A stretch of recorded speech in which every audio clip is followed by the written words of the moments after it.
Olá a todos. Hoje a gente vai conversar sobre o impacto da pandemia nos esportes, né?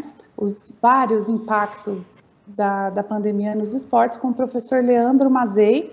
Ele é coordenador do Grupo de Pesquisa em Gestão e Políticas do Esporte, SportMap, e docente também da Faculdade de Ciências Aplicadas da Unicamp.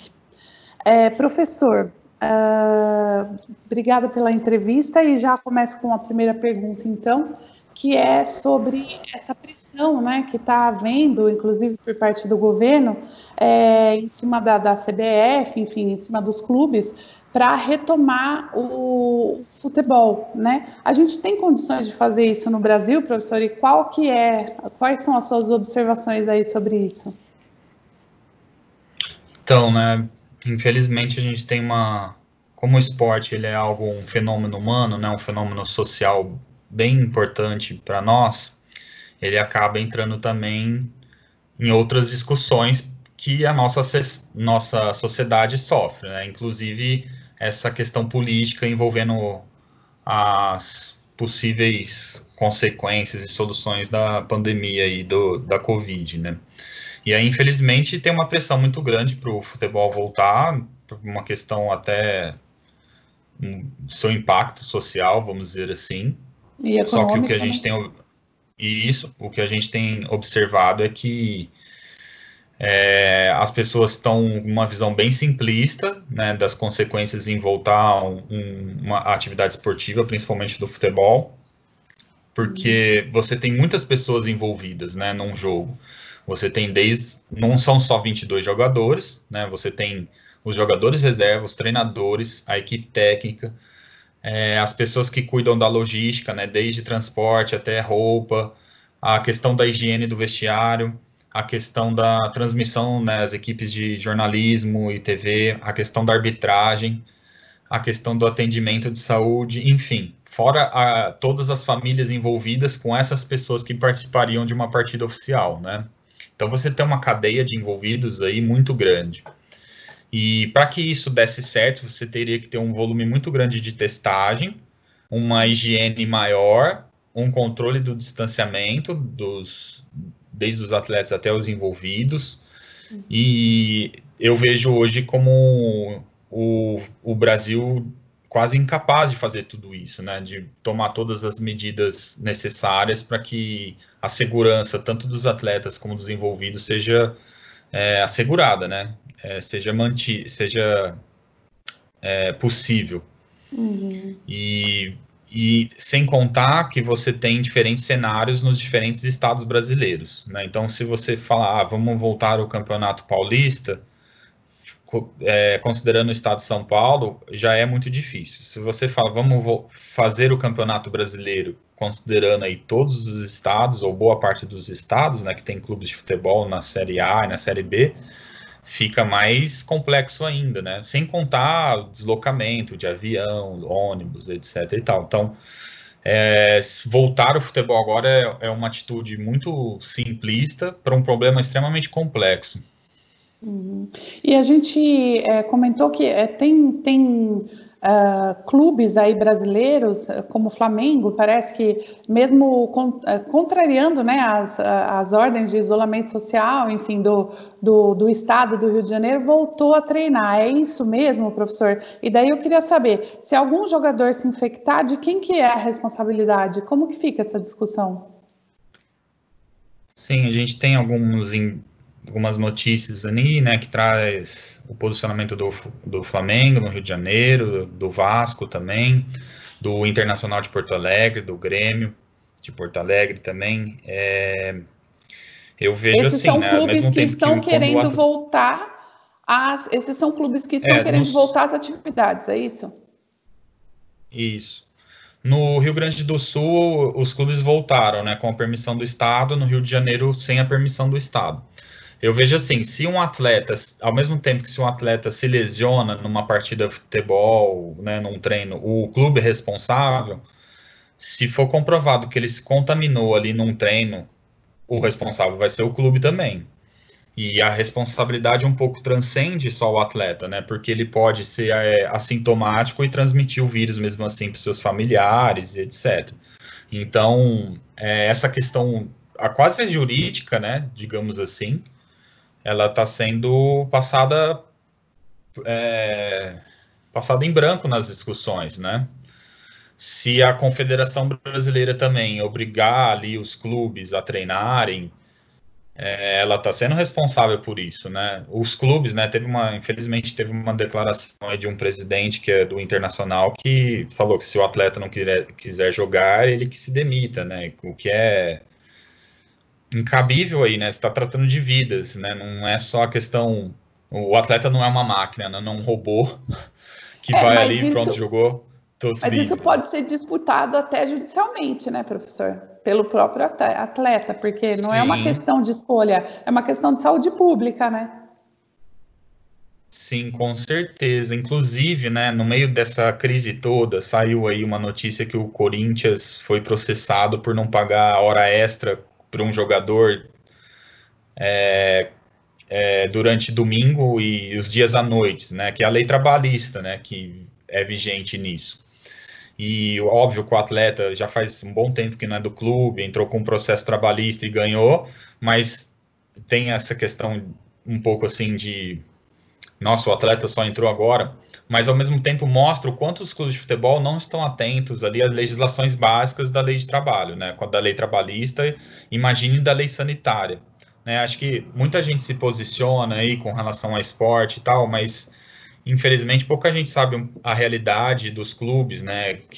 Ou seja, se você for num vestiário, se você for no ambiente de treino, você vai ver que as condições não são tão assim bonitas como a gente vê na televisão, né? Requer ali de uma condição melhor mesmo, no normal, né? No nosso antigo normal. Nesse novo, a gente vai precisar de mais condição de higiene ainda, e aí é uma preocupação muito grande, principalmente do lado do atleta. Uhum. Professor, então, e como que estão essas pesquisas, tanto no Brasil, né? Eu sei que vocês desenvolveram uma pesquisa aí, a gente vai falar mais especificamente sobre isso, alguns detalhes dessa pesquisa que vocês desenvolveram lá com o Sport Map, o grupo de pesquisa de vocês. Mas como estão as pesquisas no mundo, né? Sobre os impactos no esporte dessa pandemia e sobre como será o esporte, enfim, não só o futebol, mas outros esportes depois, né, que a gente passar por isso, no que muitos estão chamando aí de novo normal, né? Como tá isso? Tenho visto pesquisas com o lado sanitário, né, do esporte, com o lado da saúde, e as pesquisas elas apontam cenários, né, que é um pouco parecido com os cenários aí da volta pós-quarentena, né, o cenário 1, onde volta algumas situações, cenário 2, que volta, né, um número maior de pessoas, etc. Né? Tem as recomendações, né, de higiene, de distanciamento, de proteção, de uso de máscara, né, coisas que a gente já vê em outros setores. Sobre os impactos, a gente não tem visto pesquisas em si, né, mas a gente tem visto o posicionamento de órgãos, né, internacionais do esporte em falar, ó, só voltamos quando tiver tratamento ou vacina. Né? Inclusive, as ligas profissionais norte-americanas, algumas já se posicionaram nesse sentido, de esquecer 2020, né? Pensar em 2021, próprios Jogos Olímpicos aí é um exemplo, né? E assim, isso não dá para mensurar muito bem os impactos, né? Porque é algo muito grande, né? São impactos muito sérios, né? Vão ser Preocupante. coisas que são coisas que a nossa geração talvez não tenha dimensão disso, como um pós-guerra, coisas do tipo, né? Mas o que dá para perceber é que existe um posicionamento de preservar o esporte nesse momento, principalmente os atletas, né? Porque seriam os mais atingidos aí num primeiro momento. Agora, tem a questão econômica também, né? Porque se você não faz o esporte acontecer, você tem a dificuldade econômica. E isso ainda está um pouco incerto de quem vai tentar resolver, quem vai tentar ajudar. Né? Tem árbitro que depende de realização de jogos para ser o ganha-pão, né? tenho visto as federações tentarem ajudar de alguma forma, etc. Então, assim, nesse momento, a gente tem visto que as pessoas que vivem do esporte estão tentando se ajudar.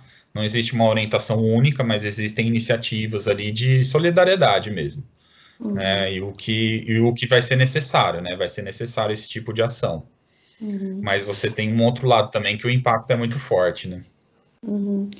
Porque o esporte, assim como a cultura, depende de uma certa aglomeração, de agrupamentos de pessoas para acontecer, né? Então, eu queria que você falasse um pouco sobre que apoio do setor público, né?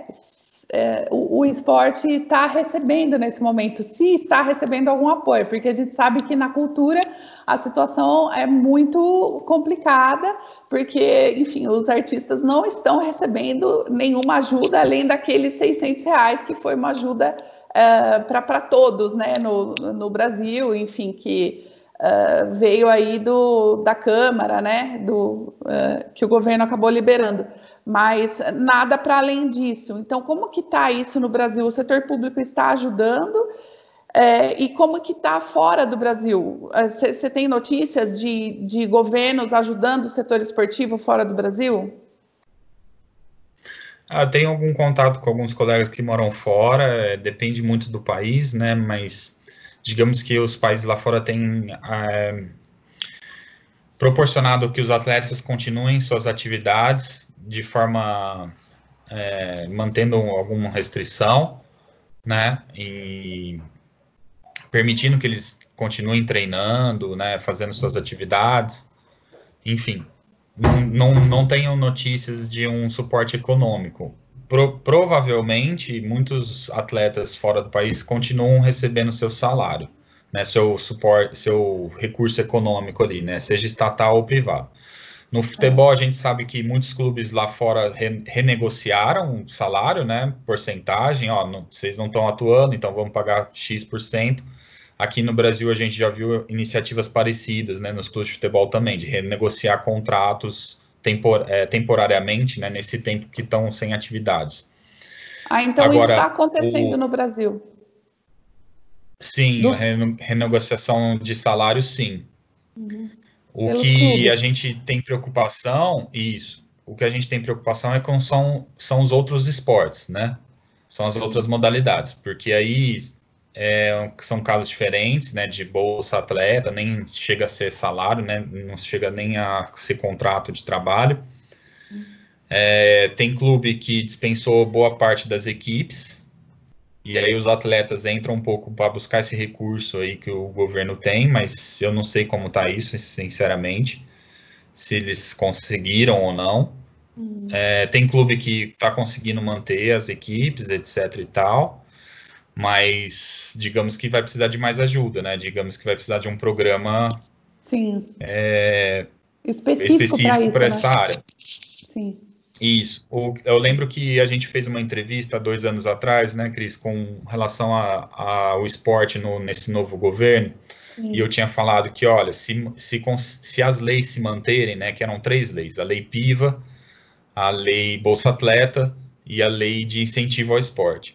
No começo desse ano, antes da crise aí, da pandemia, a lei de incentivo teve uma medida muito pesada, muito impactante para o esporte, principalmente o olímpico, né, que ela limitou o pagamento de atletas até R$1.000. E assim, R$1.000 é quase um salário mínimo, né? Mais ou menos um salário mínimo, e isso impacta bastante a vida dos atletas que dependem de verba para se sustentarem, né? Então já teve um impacto no começo do ano ruim de e veio essa pandemia que só ajudou a agravar, né? Então, grandes clubes aí de modalidades olímpicas, né, do setor de nível olímpico, estão dispensando atletas, e é preocupante, né? Sem contar os clubes menores, né, que a gente nem começou a falar ainda, porque estão fechados, né? Estão fechados e depende aí do dia a dia. Nossa. Professor, e daí na pesquisa de vocês? Preocupante, bastante preocupante. Então, nessa pesquisa que vocês fizeram, professor, lá no laboratório, vocês entrevistaram 441 pessoas, não foi isso? A maioria deles eram praticantes de esporte. Me dá alguns detalhes sobre essa pesquisa aí, conta pra gente. Sobre a pesquisa, né, a gente tentou não ver a prática em si, né, porque a gente sabe que ela está boa parte dentro da questão da quarentena, né, ou seja, tão limitada a sua prática normal. Certo. A gente tentou ver, na verdade, o comportamento das pessoas com relação à presença em eventos, né, ou seja, a gente sabe que num primeiro momento os eventos vão ser sem público, mas mesmo o que deu para perceber na pesquisa, mesmo quando voltar, as pessoas vão estar inseguras para ir assistir eventos esportivos presencialmente, porque é uma questão de saúde, né? Então. Certo. Mas a pesquisa, só para a gente saber alguns detalhes, foi feita com 441 pessoas, a maioria eram homens, Sim. né? Entre 21 e 30 Sim. anos, algo assim, né? Sim, a gente pegou uma amostra bem interessante, né, de um público que gosta do esporte, né, tem ali as diferenças de gênero, idade e tal, a maioria está numa idade ali até 30 anos, e deu para perceber que o comportamento dessas pessoas que a gente entrevistou é que gosta realmente de esporte, né, que não só praticariam, mas também, entre aspas, consumiriam eventos esportivos de alguma forma. Mesmo sem público, né? Eu vi isso, eu apontei aqui. Eu fiz alguns apontamentos dos resultados preliminares, né? Porque é uma pesquisa preliminar ainda que vocês estão continuando a fazer, né? E eu queria comentar com você também mesmo esses dados que foram apontados lá, que 72% diz que não se sentiria seguro em comparecer a eventos esportivos, né? Antes da criação da vacina ou do tratamento definitivo. É um dado importante. Sim, para as modalidades que dependem da bilheteria, né, do público, isso é muito impactante, né? Já aqui no Brasil a gente já não tem um público assim que você fala grande, né? E esse impacto aí é bem maior. Então, assim, o quanto isso também tem que ser levado em conta, né, pelas organizações esportivas, federações, o quanto isso não vai ser negativo se você ter continuidade na prática nos jogos esportivos. Será que as pessoas vão assistir? Porque elas sabem que aquilo não é o real, né? O quanto isso não vai ser negativo também. Sem contar que elas não vão querer ir, assim, num primeiro momento, assistir um jogo de forma presencial, né? Assistir alguma partida presencial. E a gente coloca aqui evento esportivo porque, assim, eventos esportivos podem ser não só os jogos de futebol, mas corridas de rua, jogos de voleibol, os próprios eventos universitários, né? Uma série de eventos aí que estão envolvidos com esporte, eles vão ser afetados bastante. Certo. E aí, professor, tem alguma discussão se, por exemplo, os esportes, os jogos de futebol aí que talvez já começaram a acontecer, né, pelo mundo aí com algumas restrições, sem público, né? Quando não tem bilheteria, não tem público assistindo, as TVs, as mídias têm o mesmo interesse em transmitir. Como que está essa discussão? Algo sobre isso também foi discutido na pesquisa, né? Que o consumo de esporte vai ser remoto, então isso vai afetar o marketing esportivo. Então, talvez, será que vai ser uma oportunidade para as pessoas buscarem uma melhor gestão do esporte? Como que isso foi visto aí pela pesquisa? Isso, né, como os entrevistados apontaram que eles assistiriam jogos mesmo, né, sem público e tal, isso vai fazer com que a questão do streaming, que a gente fala, né, o streaming esportivo ou outros tipos de transmissões, esse processo acelere, né, ele fique mais evidente assim, né, mas para transmitir eventos esportivos dessa forma, ela precisa ter uma gestão por trás, né, os clubes precisam saber aproveitar essa nova mídia, digamos assim, esse novo canal de comunicação, e isso a gente espera que acelere aí o processo de gestão, mesmo porque a questão econômica ela vai ser gritante, né? Então, assim, fazer uma gestão com muito recurso é uma coisa, fazer com pouco é outra, né? Então, você vai precisar de profissionais mais capacitados e mais inovadores para tomar conta de algumas coisas dos clubes. essa forma de esporte, o próprio público vai ter que se adaptar, né? Porque não vai ser uma coisa, eu não sei se as pessoas que vão ouvir a entrevista se lembram, né? Um pouco antes de começar o isolamento, teve alguns jogos sem partida. É um outro tipo, né? Algo mais frio, digamos assim, né? Você não tem ali o calor humano, né, da torcida e tal. Então as pessoas vão ter que se adaptar a isso, a assistir eventos esportivos assim, né? Jogos sem público, né? Você está falando, né? Isso, Partidas jogos sem sem público. público, Uhum. isso, e assim, é um novo esporte, né? Eu não sei o quanto isso vai impactar na adesão, né, das pessoas para esse tipo de situação. É, como você perguntou, teve alguns eventos que já voltaram, mas a gente não tem ainda os números, né? Se teve audiência, se não teve, né? Estamos num constante laboratório, né? De testagem de o que está acontecendo, o que vai acontecer daqui para frente. Mas vai ser um novo esporte, né? Sem público, né? É diferente. Com certeza é diferente, não tem ali a emoção evidente, o grito da torcida. A gente vai ter que esperar um pouco mais para ter mais considerações sobre esse tema. Faz muita falta isso, né, professor? A torcida, o Tava. esporte não acontece só ali no campo com os jogadores, no caso do futebol, por exemplo, mas nos outros esportes também, né? Não acontece Eu só com os atletas, tava. né? O público é parte muito Não. importante disso, Sim, eu Não acho que só é uma das. economicamente, mas pela, enfim, o espírito do esporte, né?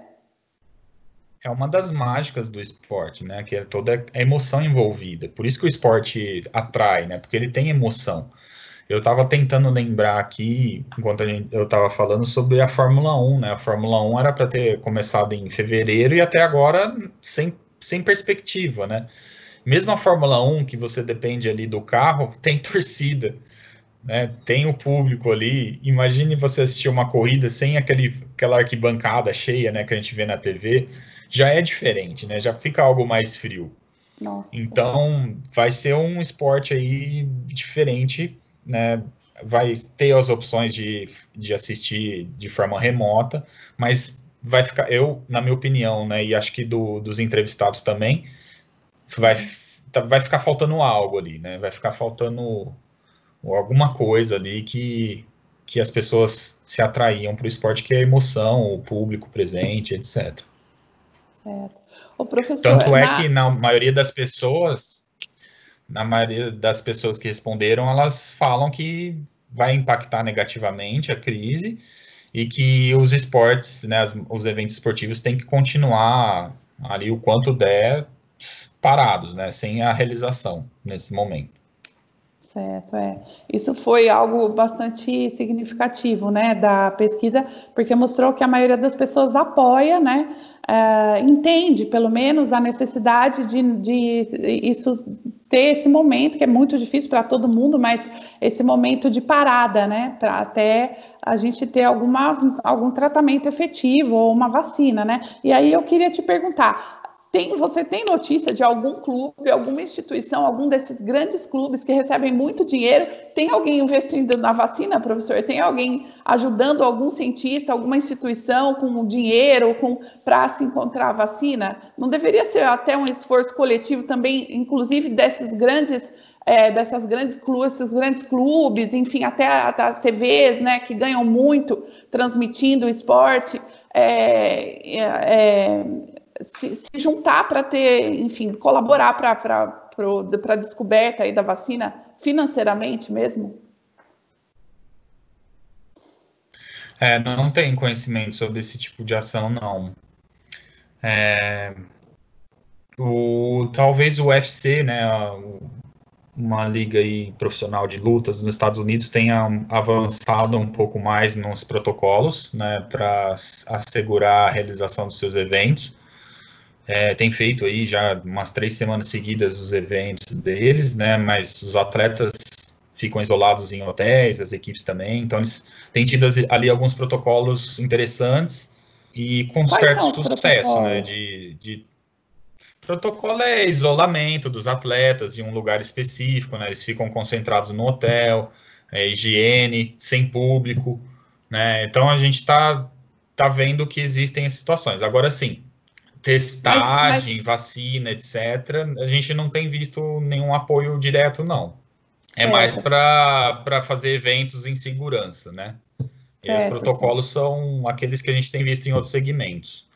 Não se criou uma força-tarefa ainda, né? Porque a gente, na verdade, os profissionais do esporte dependem dos órgãos de saúde, né? Nesse caso. Sim, sim.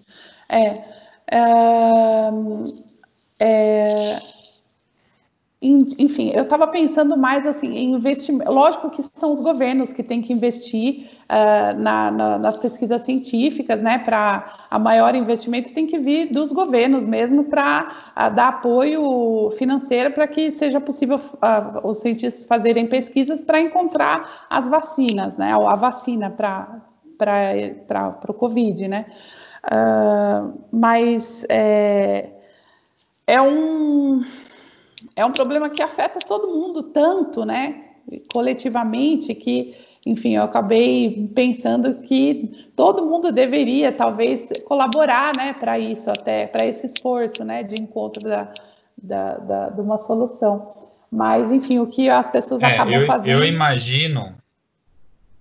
Eu imagino que se tivesse um órgão a fazer isso, seria o Comitê Olímpico Internacional, né, porque...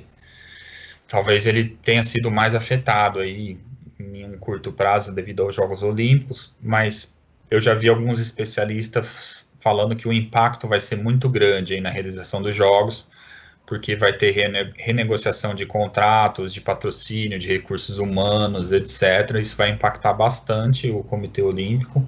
Eu acho que eles estão dando prioridade nesse momento para esse tipo de situação. Eles não tiveram tempo ali para parar e pensar como a gente pode ajudar ali a crise, né? Ajudar a amenizar a crise. Sim, sim. Todo mundo está muito, muito preocupado, obviamente, né, com os impactos primeiros, né, nas suas atividades, né, dessa parada de atividades.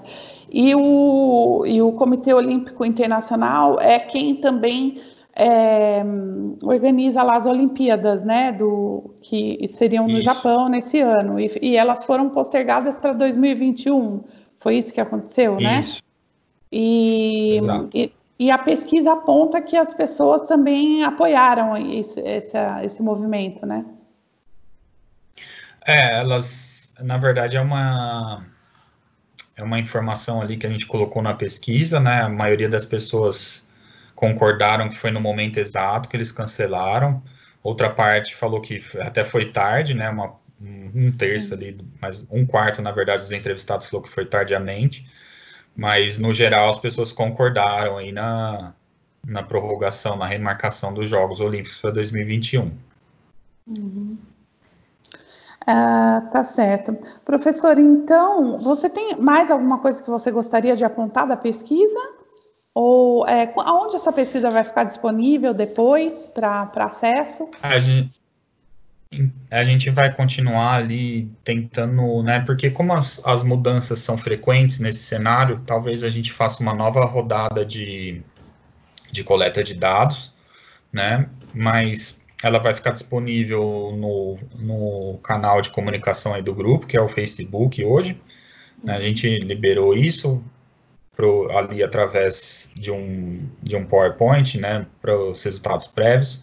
A gente pretende publicar dados mais consistentes com relação ao que a gente coletou agora, né? Porque os dados divulgados são preliminares, então a gente está já escrevendo algo mais consistente cientificamente para publicar e deixar isso como uma espécie de contribuição científica, né? Para quem trabalha com esporte, para eventos esportivos, acho isso importante. Muitas publicações estão saindo, né, internacionalmente. Acho importante a gente publicar em português e deixar isso como parâmetro. Vai ser na revista da Conexões, né? Revista Conexões que vocês estão vendo? A gente está pretendendo isso, que seja na revista Conexões, ali, que é uma revista da Faculdade de Educação Física da Unicamp, né? Estamos correndo aí para que isso aconteça. Mas, de qualquer forma, é um parâmetro ali para quem for organizar evento esportivo ter atenção, né? Porque o impacto vai ser considerável.